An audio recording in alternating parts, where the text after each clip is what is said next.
देवा घरा जाइबू।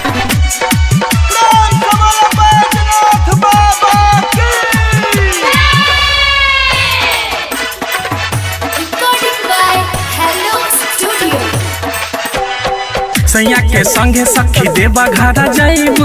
देवा घरा जाइबू जाई के सखी तू जलावा चढ़ाइबू। जलावा चढ़ाइबू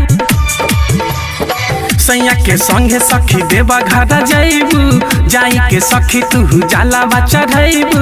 मन कर जैती जलवा चढ़ैती। मन कर जैती जलवा चढ़ैती। हमरो न कबो भेजेला सखी हमर भातार खाली काबर बेचेला।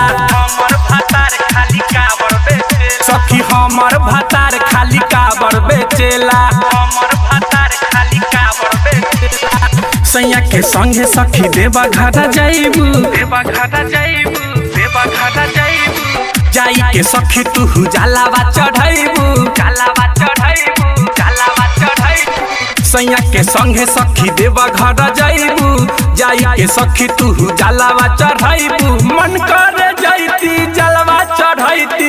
मन कर जैती जलवा चढ़ैती। हमरो न कबो भेजेला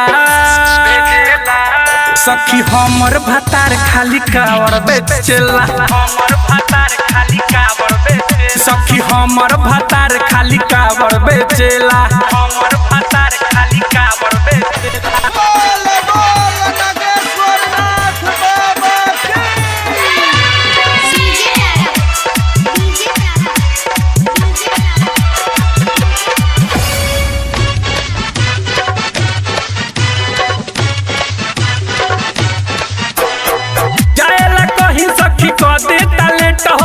जैती जे करती सखी बाबा जी से भेटा हो। बाबा जी से भेटा हो। बाबा जी से भेटा जाएला कहीं सखी कह देता लेट हो। जैती जे करती सखी भोला जी से भेटा हो। जैती जे करती सखी भोला जी से भेटा हो। जैती जे करती सखी भोला जी से भेटा हो।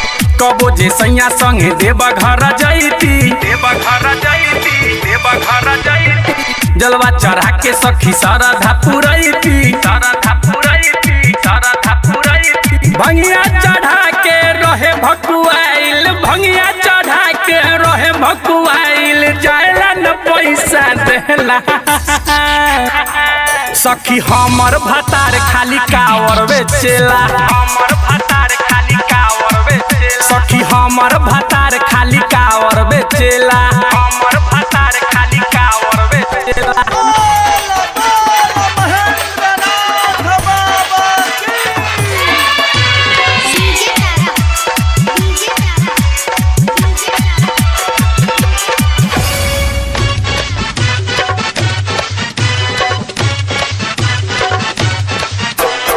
जैया से चढ़ल सखी सावन के महीना। सैया रहे न सखी घरे एको दीना। सैया रहे न सखी घरे एको दीना। जैया से चढ़ल सखी सावन के महीना। सैया रहे न सखी घरे एको दीना। सैया रहे न सखी घरे एको दीना। बबुआ नीतीश के हम काका बताई। काका बताई। काका बताई सैया सोनू संगम के कैसे समझाई। बबुआ नीतीश के हम काका बताई। कहतराई कर दीपक ये सखी। कहतराई कर दीपक ये सखी। बतिया न कौनो बुझेला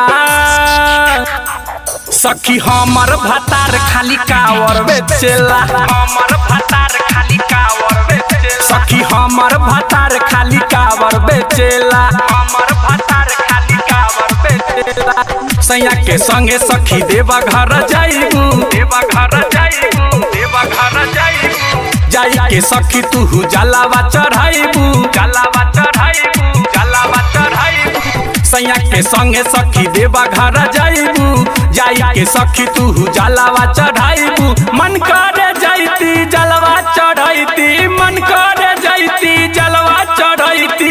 हमरा न कबो भेजेला